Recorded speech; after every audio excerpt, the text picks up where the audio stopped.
was a lot of unemployment at the time in England, and I didn't have much direction in my life, so I spent a lot of time partying and drinking and things like that and getting into trouble.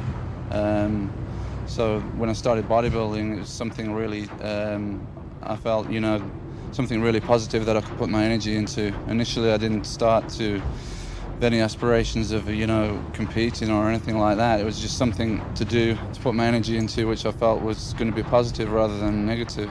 Initially, I was interested in martial arts, all the Bruce Lee films and things like that. I got interested in that kind of thing, and I was doing karate, and then I started doing a little bit of weight training after I finished the karate, and I just felt, that was more for me. As soon as I started training with the weights, it was like, like I fell in love with them straight away.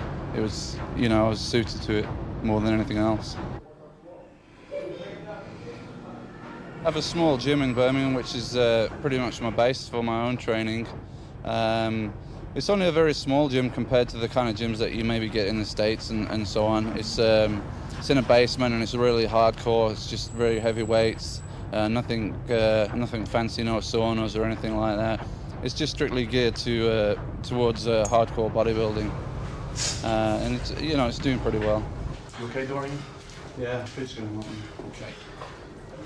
Bodybuilding is getting more popular in England, but we don't get a lot of recognition, like in the States from the media and things like that. There's no coverage on TV and the newspapers and so on that don't really cover bodybuilding at least in a positive way. But it's definitely grown over the last 5 or 6 years. The Americans, they seem to be quite complacent and laid back, especially with their training. Whenever I go to America to train over there, it seems like I never see anybody really training very hard in the gyms, where back in England, I think there's more of a working type ethic. The guys in the gym are really going for it and really training hard and everything like that. We might not have the sophisticated kind of facilities and so on that they have in the States, but I think there's a lot more there's a lot more heart and a lot more guts. I think they had it a little bit too easy in the States, and that's maybe why now you're getting a lot of European bodybuilders coming up and beating the guys from the States. From a financial standpoint of view, I'm keeping my options open. Maybe I'll have to spend some time in the States or move there for some time. I really like it in the States. The weather and everything like that, and the gym facilities are great. But it's just that my roots are in England, so, I have to weigh up all the possibilities and take it from there. Dorian Yates.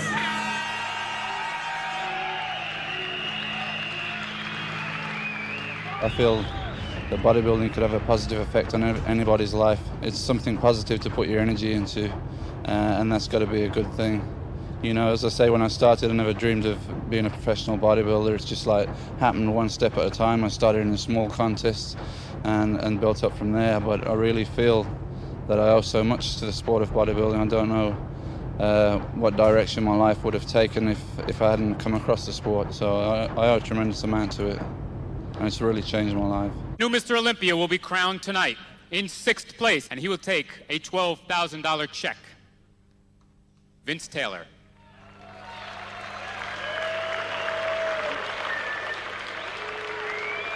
In 5th place, receiving a check of $15,000, Mohammed Benaziza.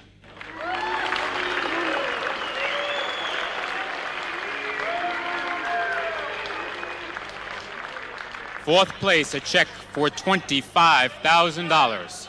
Give it to Sean Ray.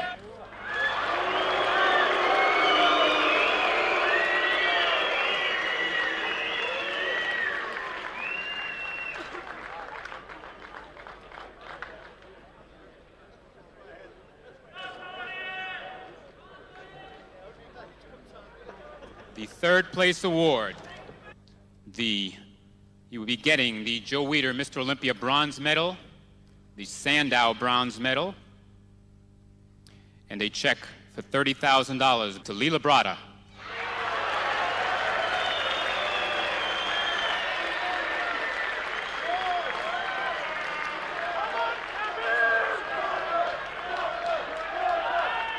Please stay.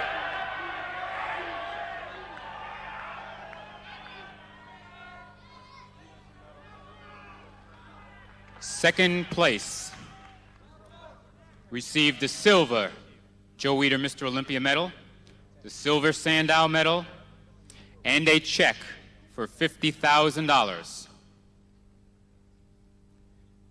And that goes to Kevin Lerone.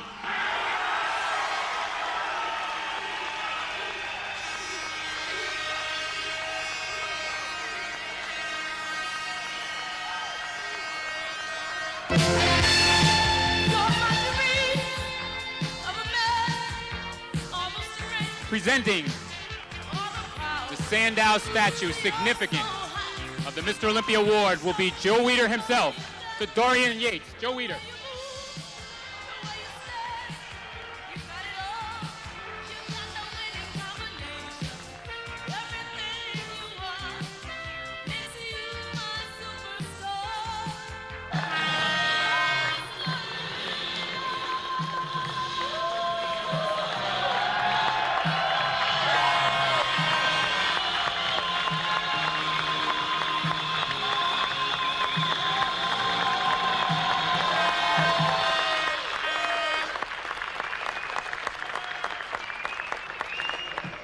One more, Dorian. Get the legs. Relax a minute. Put a smile on it. There, good, great.